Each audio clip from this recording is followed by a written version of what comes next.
Hello dears, എല്ലാവർക്കും പത്രമാറ്റ പുത്തൻ promo വിശേഷങ്ങളിലേക്ക് സ്വാഗതം. ഇന്നത്തെ പ്രൊമോ കണ്ടപ്പോൾ ഒരു സമാധാനമായിട്ടോ നമ്മുടെ ദേവയാനിയൊക്കെ തിരികെ അനന്തപുരിയിലേക്ക് വന്നു. ഇനി നമ്മുടെ നയന കൂടി തിരികെ അനന്തപുരിയിലേക്ക് വന്നാൽ പരമ്പര കുറച്ചുകൂടെ ഒന്ന് ഉഷാറാകും. കഥയുടെ ഒരു വഴിത്തിരിവൊക്കെ തന്നെയായിരിക്കും സംഭവിക്കാൻ പോകുന്നത് അല്ലേ. അപ്പം ഇന്നത്തെ ഒരു പ്രൊമോയിൽ നമ്മുടെ ദേവയാനി അനന്തപുരി തറവാട്ടിലേക്ക് വരുന്നുണ്ട്. നമ്മുടെ നയനയാണെങ്കിൽ അവിടെ പിച്ച വെച്ച് നടക്കാനൊക്കെ തുടങ്ങി. അപ്പോൾ നമ്മുടെ ദേവയാനി വീട്ടിൽ വരുമ്പോൾ തന്നെ നമ്മുടെ ആദർശിനെ കൊണ്ടൊരു ചെക്ക് എഴുതിപ്പിക്കുക കേട്ടോ. അപ്പോൾ 50 ലക്ഷം രൂപ എഴുതാൻ പറയുന്നുണ്ട്. അപ്പോൾ ആദർശ് ചോദിക്കുന്നുണ്ട്, ആർക്കാം ഈ 50 ലക്ഷം രൂപ എന്ന് ചോദിക്കുമ്പോൾ നമ്മുടെ ദേവയാനി പറയുന്നുണ്ട് കേട്ടോ, എന്നെ സഹായിച്ച എനിക്ക് കരള് പകുത്ത് തന്ന ഒരു പെൺകുട്ടിക്ക് കൊടുക്കാനാണ് എന്ന് പറയുന്നുണ്ട് കേട്ടോ. അതിനുശേഷം നമ്മുടെ ആദർശ് ആ ഒരു ചെക്കുമായിട്ട് നമ്മുടെ നയനയുടെ അടുക്കൽ വരുന്നൊരു ദൃശ്യങ്ങളാട്ടോ നമുക്ക് ഇന്നത്തെ ആ ഒരു പ്രൊമോയിൽ മെയിൻ ആയിട്ട് കാണുവാൻ സാധിക്കുന്നത്.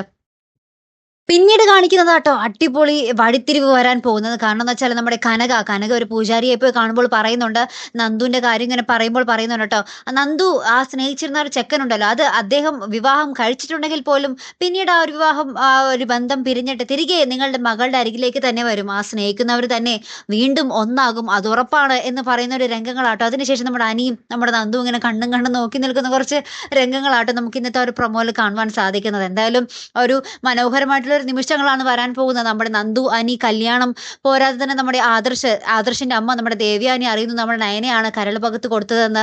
അങ്ങനെ നമ്മുടെ എന്താ പറയാ, ദേവയാനി സ്വന്തം ജീവന തുല്യം നമ്മുടെ നയനെ സ്നേഹിക്കുന്ന ഒരു നിമിഷങ്ങൾ, അങ്ങനെ മൊത്തത്തിൽ ഒരു സന്തോഷകരമായ ഒരു നിമിഷങ്ങളാട്ടോ വരാൻ പോകുന്നത്. അതിനുവേണ്ടി കുറച്ചൊക്കെ കാത്തിരിക്കേണ്ടി വരും കേട്ടോ പ്രേക്ഷകരെ. എന്തായാലും നമുക്ക് നോക്കാമല്ലോ. അപ്പോൾ ഇതുപോലെ പ്രൊമോ റിവ്യൂസിനും എപ്പിസോഡ് റിവ്യൂസിനും ഒക്കെ നിങ്ങൾ മറക്കാതെ ചാനൽ സബ്സ്ക്രൈബ് ചെയ്യുക.